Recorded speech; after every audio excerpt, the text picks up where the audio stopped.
Aujourd'hui, nous allons apprendre les bases du langage Swift. Vous êtes prêts? C'est parti!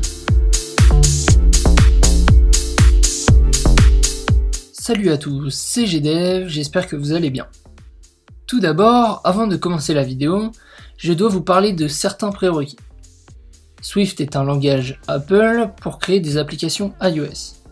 C'est pourquoi il vous faudra obligatoirement un Mac et Xcode, un IDE, c'est-à-dire un environnement de développement, pour pouvoir écrire du code et le compiler. Si vous ne l'avez pas, ça sera très compliqué de le faire. Maintenant que nous avons vu ces prérequis, nous allons voir comment la vidéo va se décomposer. Nous allons voir 4 notions: les variables, les types, les conditions et les optionnels. Alors, vous êtes prêts? C'est parti! Alors, bienvenue pour cette première notion du Swift, vous allez commencer à apprendre le langage.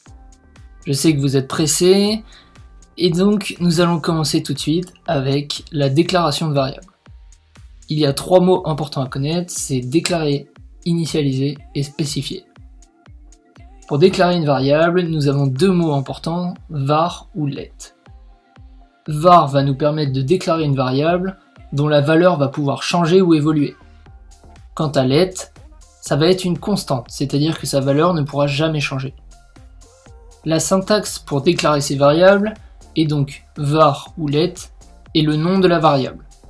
Il est important de donner un nom bien précis à la variable pour qu'on comprenne ce qu'elle implique.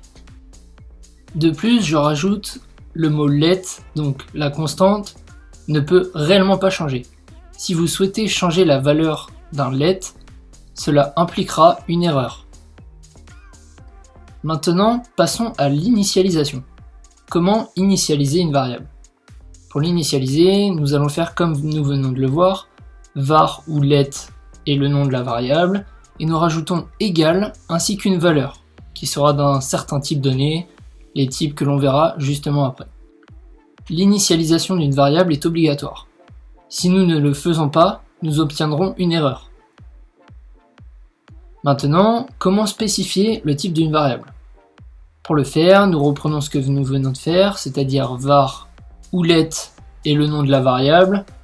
Ensuite, on met 2 points, le type de la variable, comme ça l'ordinateur saura de quel type on veut que soit notre variable, et ensuite, on peut l'initialiser. Maintenant, intéressons-nous aux types. Il existe 4 types basiques que l'on va tout le temps utiliser dans Swift.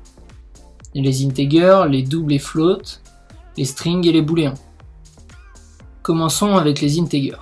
Les integers sont tout simplement des nombres entiers, qu'ils soient positifs ou négatifs.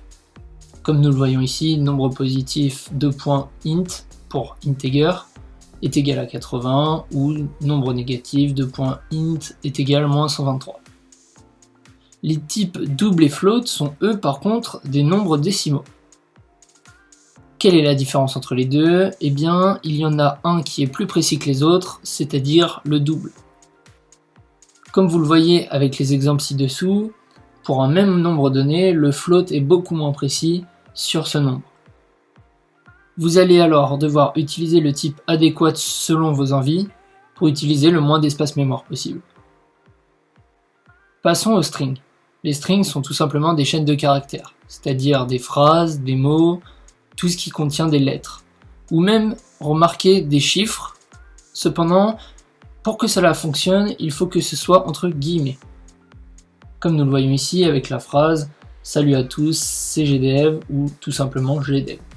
C'est entre guillemets, et pour le spécifier, nous utilisons tout simplement string.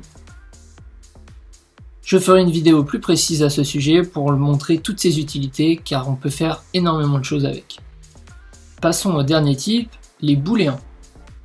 Alors, ce type est un peu spécial car il contient seulement 2 possibilités, le vrai et le faux, true ou false.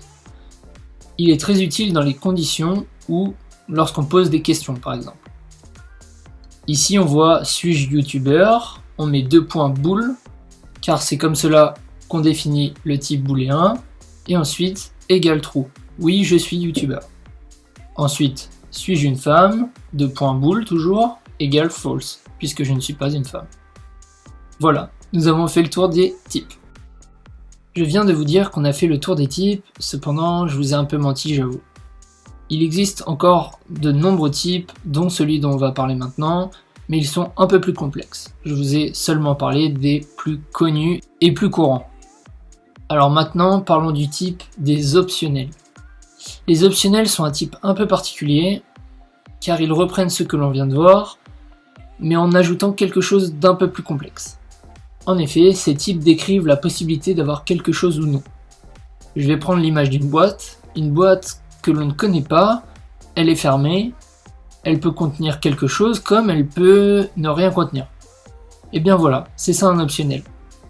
Et donc pour cela, pour déclarer un optionnel, il faut juste ajouter le point d'interrogation. Donc quand on va le créer, on va dire par exemple sur les exemples ci-dessous, boîte contenant une phrase, deux points, donc possiblement un string, donc deux points string, point d'interrogation. Pour savoir si justement il contient une phrase ou un string ou un int, un double, float, booléen, il va falloir la déballer. Ce sera donc l'objet d'une autre vidéo, mais à savoir, pour le déballer, il faut utiliser les conditions. Tiens, ça tombe bien, on va justement parler des conditions. Ok, il existe deux types de conditions, les conditions basiques et les conditions complexes.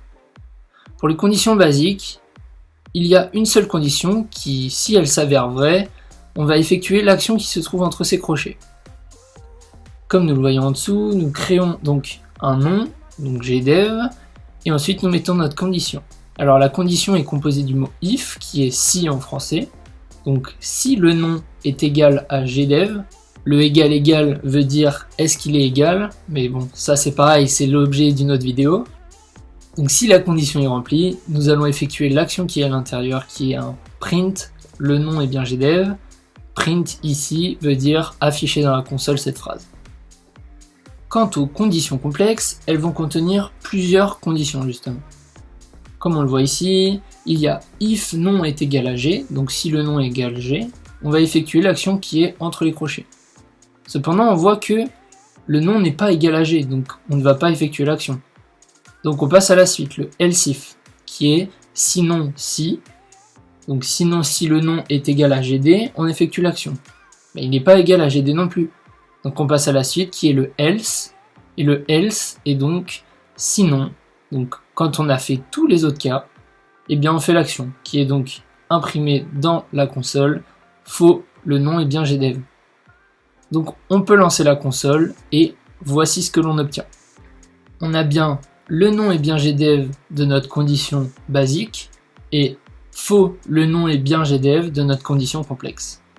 On a réussi à faire nos conditions. Bravo à vous, on a vu tous les basiques du Swift. Je suis pressé de voir le reste avec vous. N'hésitez pas à mettre en commentaire si vous avez eu des difficultés à comprendre ou si c'est d'ailleurs encore le cas, je viendrai vous aider. Pour continuer à approfondir vos connaissances et ne pas louper les prochaines vidéos, je vous invite à vous abonner et de mettre un petit like, ça me ferait vraiment plaisir. Alors je vous souhaite une très bonne journée, soirée ou matinée, et on se dit à bientôt, c'était GDL. Oh oh, on a perdu trop de fois. Non, je voulais pas te perdre moi. Oh oh, je me sens un peu loin de toi. Je fais ski et je veux partir loin de là. Je m'en fous et de toute façon je veux pas te croire. Oh oh, je vois ton reflet dans le noir.